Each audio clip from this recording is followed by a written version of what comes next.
그들이 베델에서 길을 떠나 에브랏에 이르기까지 얼마간 거리를 둔 곳에서 라헬이 해산하게 되어 심히 고생하여 그가 난산할 즈음에 산파가 그에게 이르되 두려워하지 말라. 지금 내가 또 등남하느니라 하매 그가 죽게 되어 그의 혼이 떠나려 할 때에 아들의 이름을 베논이라 불렀으나 그의 아버지는 그를 베냐민이라 불렀더라. 라헬이 죽음에 에브랏 곧 베들레헴 길에 장사되었고 야곱이 라헬의 묘에 비를 세웠더니 지금까지 라헬의 묘비라 일컫더라. 이스라엘이 다시 길을 떠나 에델 망대를 지나 장막을 쳤더라.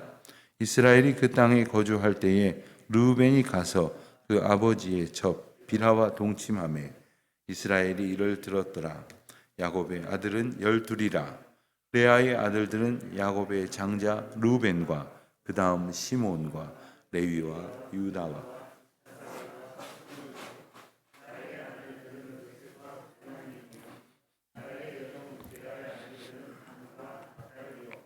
레아의 여종 실바의 아들들은 갓과 아셀이니 이들은 야곱의 아들들이요 바단 아람에서 그에게 낳은 자더라. 야곱이 기럇 아르바의 마므레로 가서 기럇 아르바는 곧 아브라함과 이삭이 거류하던 헤브론이더라. 이삭의 나이가 180세라. 이삭이 나이가 많고 늙어 기운이 다함에 죽어 자기 열조에게로 돌아가니 그의 아들 에서와 야곱이 그를 장사하였더라. 아멘. 오늘 말씀을 보면 그들이 베델에서 에브랏에 이르기까지 이동하였다 하는 내용이 첫 절인 16절에 나옵니다. 우리가 앞서 본 것처럼 야곱과 그의 가족들은 베델에서 하나님을 예배하는 시간을 갖습니다.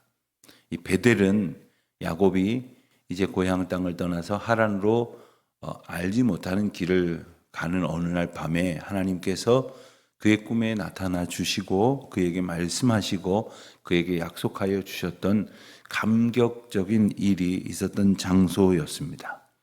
하나님께서 다시 야곱을 베델로 인도하신 것은 그 하나님의 인도하심을 다시금 마음 가운데 붙들라 하는 것입니다. 하나님께서 저와 여러분을 일평생 하나님의 인도하심 가운데 두시면서 종종 그 은혜를 떠올리는 그 길을 이끌어 가실 때가 있습니다. 하나님께서 우리에게 주신 은총을 잊지 말고 그 약속을 잊지 말고 살게 하시는 것입니다.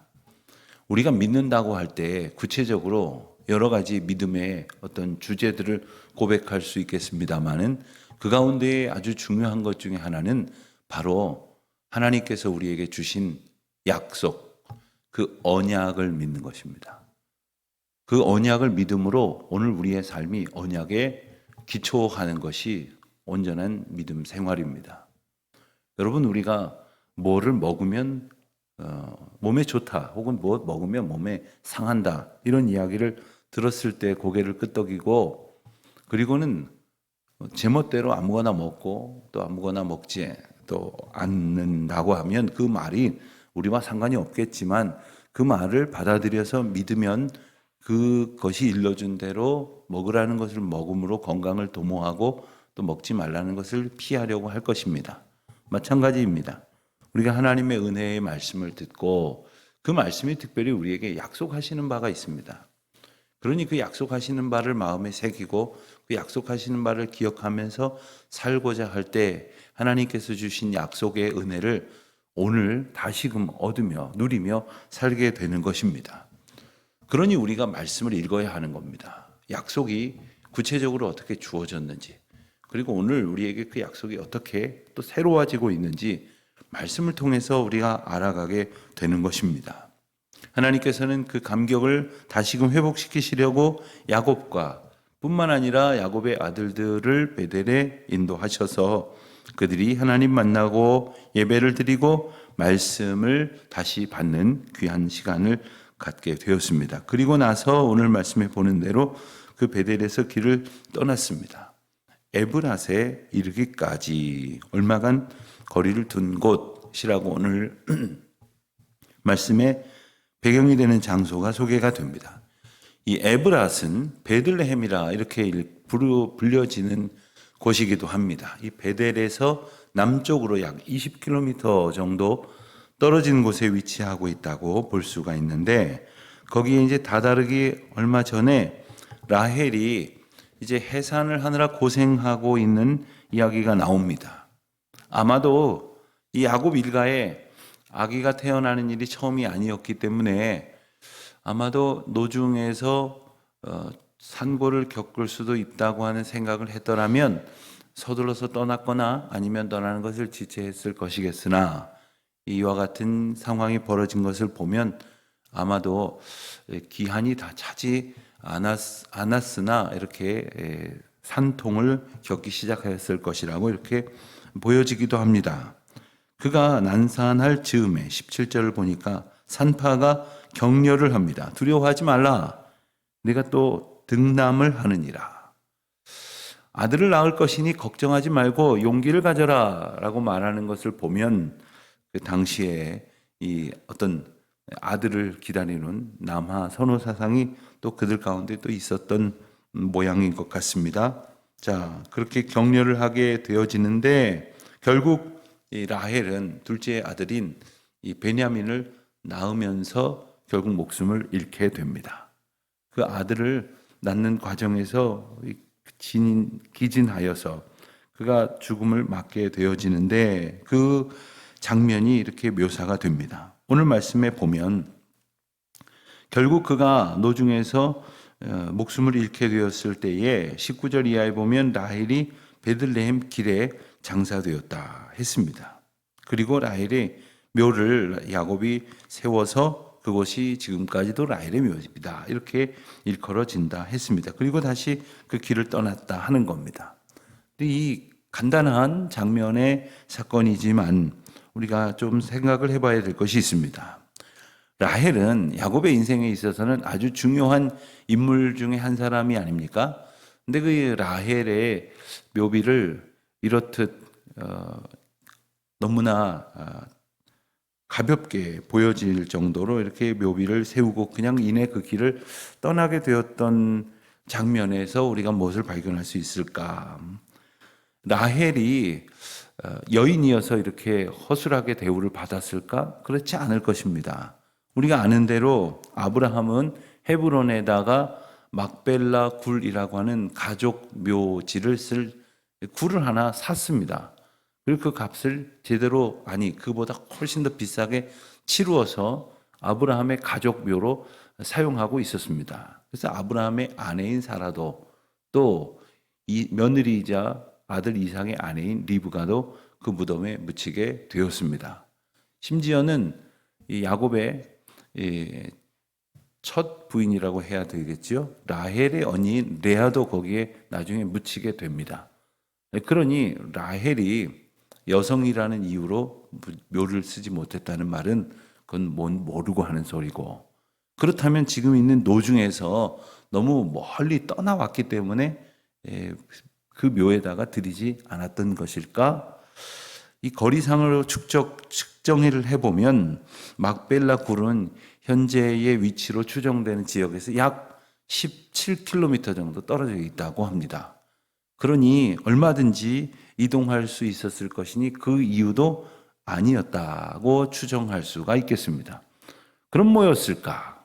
한 가지 이제 남아지는 이유는 바로 그 아브라함의 가족 묘실에 들어설 만한 그러한 신앙적 삶을 살지 못했다라고 판단할 수 있을 그런 이유가 남습니다. 라헬의 인생에 대해서 성경은 자세하게 묘사하고 있지 않지만 성경은 충분히 제가 말씀드린 그런 추정을 할 만한 일들이 있었음을 표현하고 있습니다. 아마도 그 라헬의 신앙에 문제가 있었다라고 볼 수 있는 것은 그가 바로 드라빔을 훔쳐왔던 그 사건에서 우리가 그 이야기를 시작할 수가 있을 것이고, 또 그뿐 아니라 드라빔을 버렸다든가 그것을 깨뜨렸다든가 그것을 떨쳐버리는 그런 신앙 모습을 가졌다는 그러한 기록을 찾아보기도 어렵습니다. 뿐만 아니라 우리가 어제 본 말씀이죠. 35장 2절 말씀을 보면 하나님께서 야곱에게 명령하신 그 명령에 따라서 일어나서 베델에 올라가서 거기 거주하여 거기서 제단을 쌓아라 하신 명령에 대해 야곱이 그의 가족들 중에 그의 집안 사람들에게 명령하기를 너희는 이방 신상들을 버리고 자신을 정결하게 하고 의복을 바꾸어 입으라 이렇게 명령한 바가 있습니다. 자, 그 명령을 들어야 할 대상이 적지 않았다는 것을 우리가 짐작하게 됩니다. 그리고 그 가정 구성원들 사이에 드러내놓고 이렇게 우상을 붙들고 있었던, 그리고 우상을 섬기는 것과 같은 삶을 살았던 이들이 있었다는 사실을 알게 해주는 대목입니다. 드라빔이라고 하는 것은 이제 야곱이 살고 있었던 그 라반의 집이 있는 그 메소포타미아 지역의 사람들이 주로 애용하던 그런 우상입니다. 그들이 대표적으로 붙들고 있었던 각 가정의 어떤 수호신과도 같이 여겼던 그러한 우상입니다. 그 우상을 이 라반이, 야곱의 외삼촌 라반이 그것을 아주 귀히 여겼던 모양입니다. 이 야곱의 아내이자 라반의 딸인 라헬이 그것을 나도 저것 가지고 있으면 이런저런 형통이 있을 것이라고 생각이 들었던지 그 집을 떠나올 때 그것을 훔쳐 가지고 나오지 않았습니까? 그것이 바로 라헬의 모습이었습니다. 라헬의 생각이었습니다. 라헬의 자세였던 것입니다. 그것 하나만 가지고 라헬의 모든 것을 판단하는 것은 억측이 아니겠습니까? 라고 말씀하시려는 분들도 계실지 모르겠습니다. 라헬에 대하여 또 한 가지 그의 생각을 엿볼 수 있는 대목이 바로 오늘 본문에 등장을 합니다. 18절 말씀에서 우리가 이미 읽은 것처럼 라헬이 아들을 낳다가 죽게 되었을 때에, 그의 혼이 떠나려 할 때에, 그러니까 이제 정말로 경각의 위기에 닥쳐 있을 무렵에 그가 낳은 이제 두 번째 아들의 이름을 그가 베노니라고 이렇게 이름 지어 부르는 장면이 나옵니다. 베노니. 베노니라는 말은 벤과 노니라는 말의 이제 합성어가 되겠습니다. 벤이라는 말은 아들이라는 뜻입니다. 그래서 이 성경에 나오는 이스라엘 백성들의 이름에 보면 벤이라는 말이 많이 나옵니다. 이 벤이라는 말에 붙여진 오니, 노니라는 표현은 바로 슬픔, 고통, 불행 이런 뜻을 가지고 있습니다. 그러니까 아무리 자기가 지금 고통스럽게 아이 낳다가 죽게 되었다 하더라도 아이의 이름을 붙일 때 그 아이의 이름을 바로 불행의 아들, 고통의 아들, 혹은 슬픔의 아들 이렇게 짓고 있었다는 것은 바로 그가 가지고 있는 일종의 인생관, 가치관, 또 그가 가지고 있는 신앙관이 어떠한 모습인지를 단면적으로 볼 수 있는 대목이 아닙니까? 이름을 지을 때 부모님이나 혹은 할아버지 혹은 할머니 이런 집안의 어른들은 그 이름에 소망을 담습니다. 어떤 경우에 교회 안에서 이렇게 이름을 이렇게 저분의 이름이 뭘까 이렇게 보면 그냥 설명이 필요 없을 만큼 아주 하나님의 은혜를 고백하는 그런 이름이 있는가 하면 전혀 그런 것을 엿볼 수 없는 데다가 궁금해서 여쭤보기라도 하면 저희 아버님이 점집에 가서 이름을 지어 온 겁니다. 이 이름에 이런 뜻이 담겨져 있습니다. 라고 말씀하시는 분들이 계신데 하나같이 좀 자신 없어 합니다. 부끄러워 합니다. 그 의미가 어떤 것인지를 우리가 알기 때문입니다. 자기가 죽게 되었다고 거기다가 슬픔의 아들이라는 이름을 짓는 것은 그의 세계관이, 그의 인생 가치관이 그렇다라고 하는 것을 보여주는 것이기도 할 것입니다. 그런데 18절 말씀에 보면 베논이라고 불렀지만 그의 아버지 누굽니까? 야곱은 그를 베냐민이라고 불렀더라. 여기도 벤이 나옵니다. 벤하고 야민이라는 말이 나옵니다. 야민이라는 말은 오른손이라는 뜻입니다. 근데 오른손이라는 말을 우리가 또 다른 말로 무슨 뜻을 씁니까? 바른 손이라고도 쓰지 않습니까? 아마도 우리 옛 어른들은 왼손을 쓰면 뭐 좀 잘못됐다고 생각하고 오른손으로 고쳐 쓰라고 이렇게 말을 하는 분도 뭐 들어 보셨을 것입니다. 그리고 오른손을 얘기할 때 바른 손이라고 말을 하는 거죠. 자, 그럼 왼손을 쓰면 틀린 손입니까? 그런데 둘 중에 오른손이 더 이제 힘을 더 쓸 수 있고 더 그리고 바르게 사용할 수 있는 것이라는 그 인식들을 옛 어른들이 이렇게 가지고 있었다는 뜻입니다. 그런 말에서 기인을 한 것인지 아니면 그런 생각에서 그런 말이 나왔는지 모르지만 오른손이라는 뜻에는 이 바른이라는 뜻도 있습니다.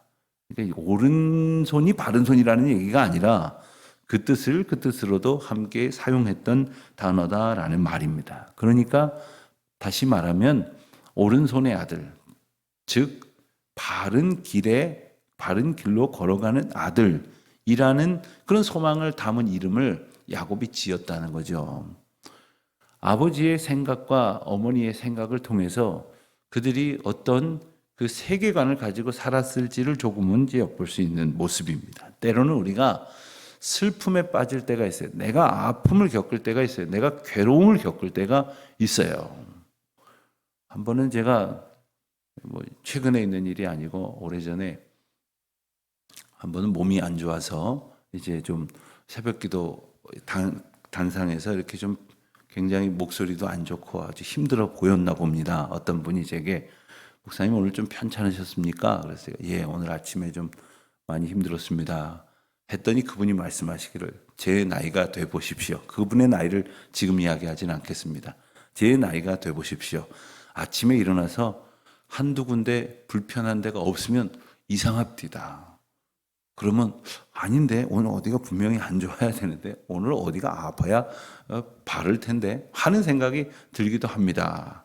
그렇지만 그게 인생인걸요 라고 말씀하시는 그 짧은 대화를 통해서 그렇습니다. 우리의 인생관이 우리의 신앙관이 어떠해야 하는지를 잘 알고 계시는 분의 고백이라고 생각을 했습니다. 그렇습니다. 우리가 우리의 것으로 인하여 우리의 오늘이 결정되지 않습니다. 하나님의 것으로 우리의 오늘이 결정됩니다. 나의 형편으로 오늘이 확정되는 게 아닙니다. 하나님의 인도하심의 은혜로 오늘이 확정되어진다는 것. 비록 때로 우리가 어렵고 힘들고 아프고 괴롭고 슬픔과 고통 속에 빠질지라도 그것으로 나의 이름을 결정짓고 나의 삶이 결정되고 나의 운명이 결정되는 것이 아니라 언제나 하나님의 인도하심 가운데 있다는 것을 기억해야 할 것이겠습니다. 오늘 본문의 마지막 장면은 이제 야곱과 에서가 이삭의 임종을 맞는다는 내용입니다. 가만히 떠올려 보면 이 3부자가 다시 한자리에 모이는 것은 참으로 오래간만에 보여지는 모습입니다. 아버지의 집에서 형을 속이고 아버지를 속이고 축복을 가로채고 그 집을 떠나왔을 때 이래로 처음 이와 같은 장면이 나옵니다. 죽음은 모든 것을 이와 같이 하나로 묶어주는 힘이 있습니다. 그러나 육신만 모여지게 하는 것이 아니라 그들의 마음도 하나님 앞에 모여지게 하셨습니다. 그의 아들 에서와 야곱이 그를 장사하였더라. 그들이 함께 아버지를 장사하였다 하는 말이 나옵니다. 저는 이삭의 죽음을 보면서 나의 죽음이 우리의 죽음이 이와 같으면 참 좋겠다 하는 생각을 해봅니다. 자, 이삭의 죽음에 대해서 29절에 간단하게 묘사를 하는데 이삭이 교통사고로 죽었더라 이렇게 써 있지 않습니다. 이삭이 갑자기 급성 무슨 병으로 두세 달 만에 죽었더라 이런 말도 나오지 않습니다. 굳이 사인을 말하자면 나이가 많고 늙어 기운이 다함에 죽어. 하나님께서 자연적으로 허락하신 날까지 하나님이 주신 기운으로 살다가 그 기운이 다하여 하나님 나라에 이제 불러가셨다는 거예요. 제 아버님께서 우리나라 나이로 90세에 돌아가시면서 저희들이 생각했던 것보다는 갑자기 돌아가시게 되었는데 병원으로 이렇게 옮겨서 의사의 그 사망 진단을 확인을 받아야 되는 절차가 있지 않습니까? 그걸 받을 때 제가 옆에서 이렇게 지켜보게 됐는데 의사가 거기다가 이렇게 쓰더라고요. 특별한 병이 있으셨습니까? 없었습니다. 그랬더니 거기에 노쇠 이렇게 쓰더라고요. 노쇠, 사인, 노쇠. 근데 그때는 경황이 없어서 몰랐는데 나중에 보니까 너무 감사한 거예요. 노쇠. 여러분 하나님께서 주신 기운을 다 하나님의 뜻에 따라 다 쓰고 하나님의 뜻에 따라 써야 됩니다. 엉뚱한 데 쓰면 안 됩니다. 하나님의 뜻에 따라 우리에게 허락하신 그 에너지를 잘 쓰고 기운이 다요. 하나님께서 부르시는 그 부르심을 받는 복이 이삭에게 있었습니다. 아브라함과 이삭과 야곱과 요셉 대표적인 구약의 4명의 족장 중에 이삭이 제일 오래 살았습니다. 180세. 그래서 누군가는 말하기를 이삭이 제일 효자여서 그랬나 보다. 뭐 이런 이야기도 하는데 어찌되었건 그에게 허락하신 연수가 그랬다는 겁니다. 하나님께서 허락하신 연수, 하나님께서 허락하신 기운, 하나님께서 주신 그 능력과 기회를 다 하나님의 뜻에 따라 합당하게 사용하고 그 기운 다하여서 주님의 나라에 이르는 그와 같은 하나님의 생명 원리에 합당한 은혜를 저와 여러분이 얻도록 그저 언제 죽을까 어떻게 죽을까 그거 걱정할 것이 아니라 주님의 뜻에 따라 오늘 우리에게 주시는 기운을 주님 앞에 드리며 살아가는 그래서 주님의 사람으로 오늘도 사용되어지는 기쁨으로 충만한 저와 여러분이 되시기를 주님의 이름으로 축원드립니다. 기도하겠습니다. 하나님 아버지 감사합니다. 저희의 삶을 주님의 은혜로 인도하시고 주의 말씀으로 깨달아 늘 언제나 옳은 길로 바른 길로 생명의 길로 주님이 기뻐하실 길로 인도하여 주시니 감사합니다. 이 은혜를 누리며 얻으며 일평생 주님 주신 사명 앞에 온전히 충성하며 살아가는 저희들 되게 하여 주시옵소서. 예수님의 이름으로 기도드립니다. 아멘.